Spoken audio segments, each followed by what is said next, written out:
এছাড়া আপনার চ্যানেলে আরও অনেক কারণে এগুলো চলে আসতে পারে। দর্শক, আপনি যদি সেক্সুয়াল কন্টেন্ট নিয়ে কাজ করেন, ইউটিউব একটা মুক্ত প্ল্যাটফর্ম, এখানে সবাই এতে কাজ করতে পারে, মত প্রকাশ করতে পারে।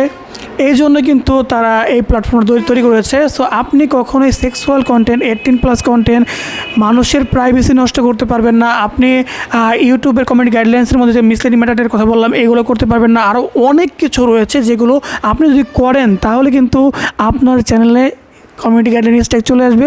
পরপর 3টা স্ট্রাইকে আপনার চ্যানেলটা বাতিল হয়ে যাবে 3 মাসের মধ্যে। সো দর্শক, বুঝতে পারছেন যে এই সকল কারণগুলো আপনাকে দেখে রাখতে হবে, মনে রাখতে হবে, এবং এগুলো কখনোই করা যাবে না, ভুলেও করা যাবে না। আপনি যদি ইউটিউব থেকে লং টাইম ক্যারিয়ার হিসেবে ধরতে চান, অর্থাৎ ইউটিউব কিন্তু একদিনে ক্যারিয়ার না। আপনি ইচ্ছা করলে আজকে ভিডিও তৈরি করলে এই ভিডিও দিয়ে সারা জীবন যতদিন চলবে ততদিন কিন্তু আপনি ইনকাম করতে পারবেন। সো আপনি যদি লং টাইম ক্যারিয়ার হিসেবে ধরতে চান, আপনাকে মানুষ চিনুক, আপনাকে এই চ্যানেলটার মাধ্যমে মানুষের কাছে প্রচারিত হন, বা মানুষের কাছে আপনি